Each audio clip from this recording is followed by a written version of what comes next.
really happy, blowing in thick and fast, and there's danger now. Carl shut away. Well, some defensive indecision.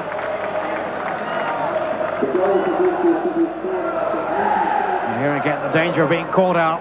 Mill got a lot of pace. He's got support here too from Walsh. Well driven, and a marvellous goal then from Walsh. He found Oxford from the second division hungry to reduce that 2-goal deficit from the first leg, but John Pender closes well there, and Andy Leaning keeps his ground and saves well from Philip, so City survive. But Oxford were anxious to certainly get back into the tie as quickly as a lovely little flick there from Rhodes-Brown, but Saunders shot just wide, and Leaning had his near post covered. And now watch McLaren's lovely ball, releasing Shutt, first-time shot into the back of the Oxford net. City's player-manager Joe Jordan congratulates Shutt, and so did a 6,000 crowd. In the second half, City's confidence grew. They expanded their moves like this. Jordan now finds McLaren running nicely. He finds Shutt. Shutt returns the pass. McLaren finds the back of the net most beautifully. That made City's lead 2 goals on the night, 4 goals in effect. Well, Mark Gavin went looking to increase the aggregate even further. Quite close with that one, and Gavin, City's new winger from Scotland, then put across a centre that found Alan Walsh. Though another goal got away, Walsh and co knew that a 6-2 aggregate was plenty to take them to the battle at Ashton Gate for a place in the last 16 of the Littlewoods Cup. Crystal Palace, the opposition, a team from the upper reaches of the second division, remember. City inspired by that increased support. McLaren's lovely pass, Newman's overlap. Carl Shutt provides a sparkling finish to set that big crowd alight. Now for true grit, watch little Steve Galliers winning the ball, keeping it under difficulties, McLaren's precise pass, and again City release. Milne this time, and he punishes a goalkeeper too far off his line. Yes, City's extra fans now really glad they came along. And another well-organised breakout, and it's Alan Walsh will be supplied on the left wing. And watch the way he loves to take on his fullback and beat him. They know the trick's coming, but there's nothing they can do about it, and Milne again punishes some poor Palace rearguard work. In the second half, it's Milne again drawing Palace's opposition to him, allowing Newman to overlap, and this time Alan Walsh, goal scorer. Well, in the last minute, City's defence did slip up, enabling Alan Pardew to score a consolation goal for Crystal Palace. And we're sorry if the picture quality varied. Bristol City are the only third division survivors, ending Tranmere Rovers' run. The 1 goal from Carl Shutt. Clearly still the cup tie specialist he was in his Sheffield Wednesday days. It took the third division side around 75 seconds to succeed where Spurs had failed 10 days ago. Steve Gallier setting up Alan Walsh. Simplicity itself. But when you've lost your last 3 games, it's worth a celebration. And the Bristol Balloons would have done credit to Main Road. Struggling at football, the home team tried all-in wrestling. But this still ended with Bradford's Abbott in the referee's notebook, the first of 4 on the night. We had to wait all of a minute for the next fracas, and that ended with a booking and an injury for the Bristol player-manager Joe Jordan, number 9. The referee, Brian Hill, achieving the unusual feat of helping Jordan up with one hand and showing him the yellow card with the other.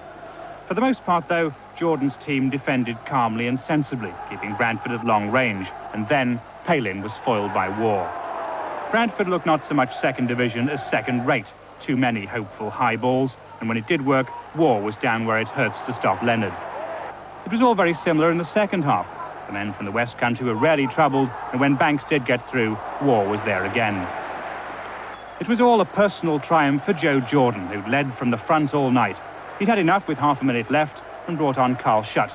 He could have brought on his grandmother. It would still have been Bristol's night.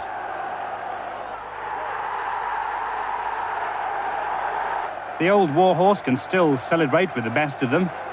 He went off to bath those aging legs and leave his teammates to enjoy what they'd thoroughly deserved. Joe Jordan picked a team and tactics that avoided such a big first leg defeat that the second match would lose importance.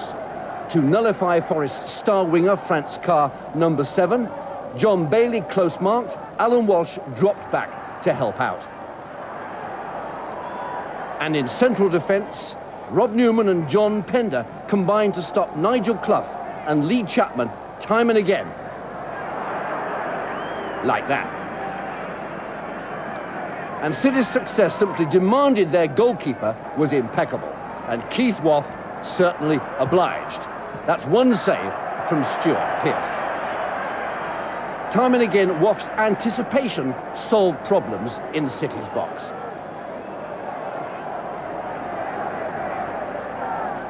In the second half, City's splendid goalkeeper again in the right place to deny Pearce of England.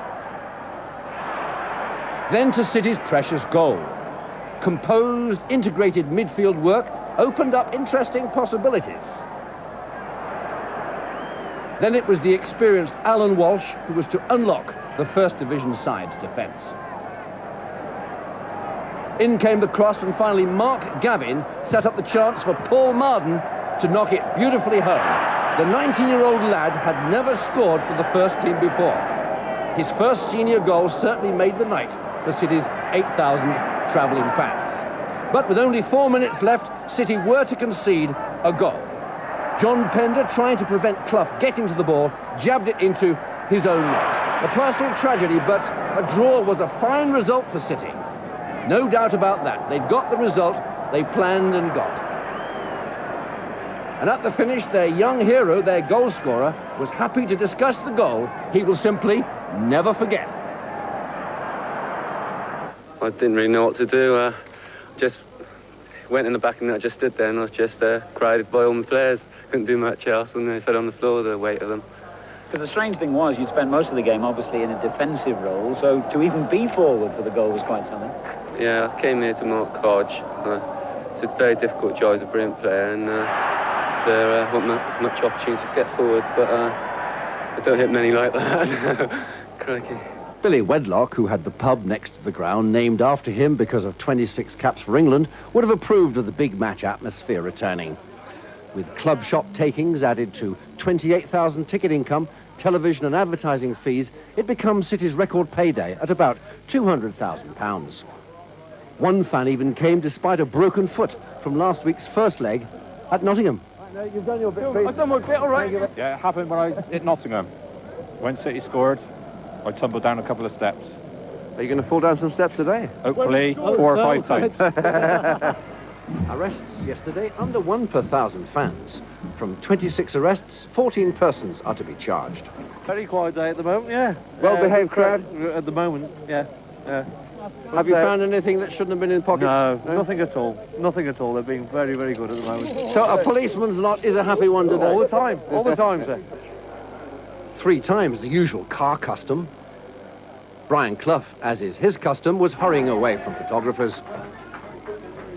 His lad Nigel, though, was in less of a hurry. And the City players' pre-match mood? Inside in the dressing room. Oh, the lads are buzzing. The lads are definitely buzzing. Good luck to you, Christian. Thank you very much. Good. Soon, Christian Honour and his City teammates would be moving up that tunnel to a rapturous welcome from the packed and inventive crowd.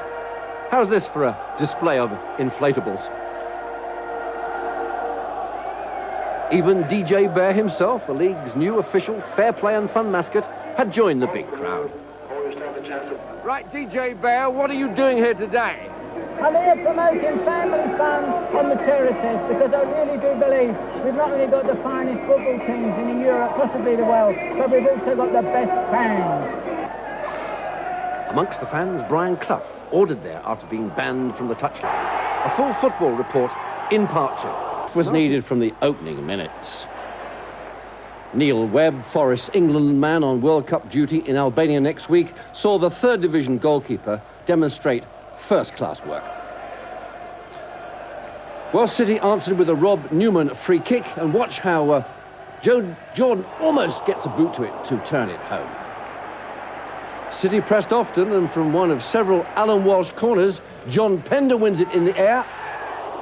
Joe Jordan turns it back, but the player-manager's pass goes astray. And then when little Steve Gallier's let fly, Jordan did get a deflection, and see how Steve Sutton changes direction to save Forest with a super save. Well, Nigel Clough often linked Forrest's move, but Lee Chapman, 4 goals in the last round, not about to score from that distance against Keith Waugh. Next, City's goalkeeper saves from Pearce of England and then gets over to cover that one too. But look for this tremendous piece of goalkeeping now from City's hero. Franz Carr has time to take careful and powerful aim. Somehow Waugh blocks that one as well. That kept City alive for a last-minute thrust when they were inches from a sensational victory. Just a combination of Forrest's goalpost and Steve Hodge saves the First Division side a minute from time. So to the end of normal time then, and into the extra period. And 6 minutes from the end of that, Forrest struck. They built a move down the right. Young Clough took part in it there, giving it to Webb. Clough touches it into the path of Gary Parker, and that is the definitive shot. No chance for Keith Waugh. Forrest are at Wembley. Their fans celebrate. So does their bench. And afterwards I spoke with Forrest's match winner. But first with City's goalkeeper, man of the match, Keith Waugh. Man of the match, Keith Waugh. A lovely decanter. Is that any consolation for not getting to Wembley? Not really. I'd swap it any time. I'd like to swap this with Gary and us be going to Wembley, but that's the way it goes. We'll give everything we've got to do. You were pretty busy. Yeah, I mean, in the class side, we knew we were going to be under pressure again, and I don't think the conditions held both sides. But, you know, we thought we were going to snatch it right at the end. Alan once hit the post and it seemed to be bobbing around the goal line. I don't know what happened, but I think that was our chance right near the end. But, you know, we're disappointed. We'll give all we've got, and as far as we're going to Wembley. Bringing Gary Parker, this man certainly was keeping you frustrated a lot of the afternoon. Yeah, he made a few good saves, one from Franz, a few from myself. And he made a right-angle block, Terry Wilson's shot, which hit the side netting. And he made it very hard for us. Yeah, he played very well. So take us through the goal. Well, the ball came across. I think Nigel Clough got a flick to it, and I just brought it down and just hit it. And you know, didn't know it was going to hit the back of the net because he pulled off some good saves before, and I was just pleased when it went in. What was your view on it, Keith, the goal? Well, Gary had a few chances like that in the afternoon, and he, you know, he made me do my work. But that one, you know, as soon as he hit it, I knew it was going in. It flew right in the top corner. Not much I could do about it.